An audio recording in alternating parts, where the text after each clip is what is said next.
A polgármester a környezetvédelmi miniszternek a Duna utcában már működő föld alatti szemétgyűjtő szigetet mutatta meg. A hulladékgyűjtésnek ez az innovatív formája Szlovákiában egyelőre kevés településen működik.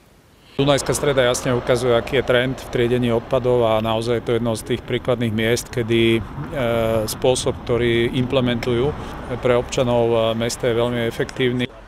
Dunaszárdahelyen 2 évvel ezelőtt kezdték kiépíteni a föld alatti kukákat. Az elsőket a belvárosban telepítették, idén pedig a lakótelepeken folytatódik a program. Az eddigi tapasztalatok pozitívak. A szemétdíjat az önkormányzat a jövő évre 45 euróra csökkentette. Rendezettebb a környezet, a guberálók nem járnak oda, a környező településekről nem tudják a szemetet oda tenni, ellentétben ugye a kukaketreces rendszerrel.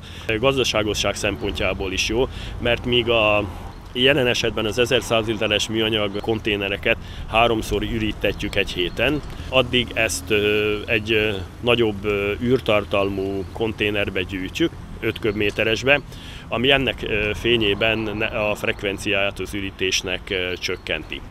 Egy föld alatti hulladékgyűjtő sziget kiépítésének költsége 100 000 euró. A helyi önkormányzat az elsőket határon átnyúló interreges pályázatból finanszírozta, az újabbakat pedig városi költségvetésből.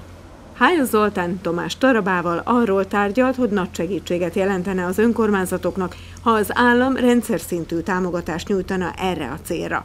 Myslím si, že aj ten zákon by mal vytvoriť taký mechanizmus, že mesta, ktoré dobre triedia, by mali získavať aj viac peňazí naspäť za to triedenie, lebo to sa dnes nedieje. A viem si predstaviť, že by sme budúci rok už zrejme prišli s nejakou prvou výzvou, kedy by aj mesta a obce mohli niečo takéto na svojom území vlastne budovať. Azokon a helyeken, ahol még nem építették ki a föld alatti konténereket, arra ösztönzik a lakókat, hogy elektromágneses zárral zárják a kukaketreceket.